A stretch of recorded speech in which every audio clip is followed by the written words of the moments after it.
My Lords, I say at the outset that I cherish my European citizenship and regret its loss when or if, dare I say it, if Brexit becomes law. I identified myself as a British patriot and a European when I went to Berlin and other war-torn cities on the continent with little more than £5 in my pocket at the age of 17.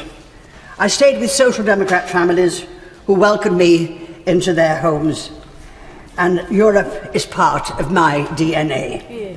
It transcends treaties and bureaucracy.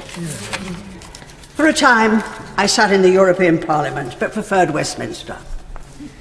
And this isn't the first time that the Tory party has torn itself apart on this issue. As Speaker of the Commons, I watched the Tory party tear itself apart during the Maastricht debates. I feared the worst when David Cameron allied his party with the far right in Strasbourg, and even more so when he caved into his right-wingers and media pressure by calling the 2016 referendum. He thought he could win, but says he didn't mind losing. I did mind. Theresa May, whose tenacity commands respect, has been struggling to keep her party together ever since. Her government stumbles from one expediency to another, unimpeded by a dithering leader of Her Majesty's opposition whose only consistency is evasion. The noble and learned Lady Baroness Boothroyd was right the other day when she related the current drift and national crisis in the period of 1940. But there is a major difference. At that time, the leader of Her Majesty's opposition gave leadership. He carried his parliamentary party with him, and people in the country knew of his commitment and supported it. That is the difference. My Lords, I'm not a devotee of referenda. I rather enjoy general elections. But general elections are not single-issue events. They cover a host of issues. I believe a general election is not the way to settle the European question. After 2 years, we're now more aware of the minuses and the pluses, and the people must determine this single issue.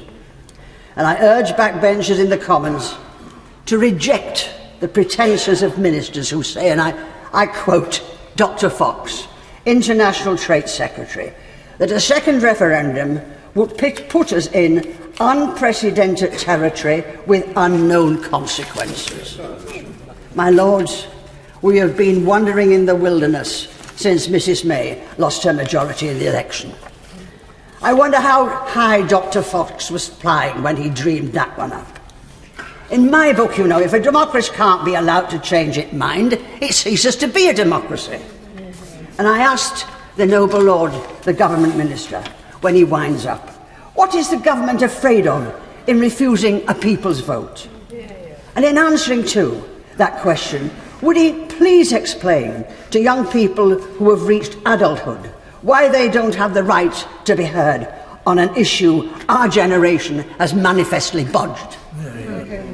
Brexit will shape these youngsters' futures for the next 50 years, not ours. I've no children, I've no grandchildren. My quality of life won't be affected. I'm all right, Jack. But what about the Jack and Jills out there? Are they to be stripped of their rights on the whim of those who peddled rubbish in a referendum and are afraid to be challenged in another? I was a government whip when Harold Wilson was Prime Minister. He said that anyone who claimed that membership of the European Community was a black and white issue was either a charlatan or a simpleton. I leave your lordships to adjudicate on that one. But which brings me to Mr. Boris Johnson. His campaign boss didn't proclaim say yes or no, say yes to a no deal. We were promised an easy ride with a cash bonus thrown in. The question on the ballot paper didn't ask us to choose between a hard Brexit or a soft one, for a Canadian or a Norway plus deal, or a deal that would separate Northern Ireland from the rest of the United Kingdom. Nobody dreamed we would be frantically now preparing for worst-case scenarios. And we're now paying the price for a referendum that was dominated by falsehoods. Brexiteers promised the world, but ignored the social and political realities festering in our own country. Now Parliament is convulsed. Whitehall is pulverised. Downing Street has become a drop-in for chilled wine and persuasive chats, while industry and business are alarmed and our friends and allies are bewildered. Who can possibly blame them? My Lords,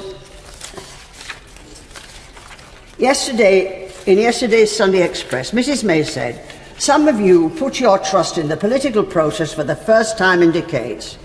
We cannot and must not let you down." But voters were let down, all of them. Both sides failed to focus on the issues that mattered most to them. Look at the Electoral Commission's report. It said that many voters were unclear about the consequences of victory for either side and didn't know the answers to questions they expected to be at the heart of the campaign. Both the Prime Minister and the Leader of the Opposition should heed that report and listen to the voice of a young generation who were right to be part of the decisions affecting their future. My Lords, many years ago a debate took place in the Commons that changed the course of the war. Backbenchers played a pivotal role then, and I hope will do so tomorrow. My message to them is, backbenchers, arise and forget your party allegiance. National interest demands it. Yeah.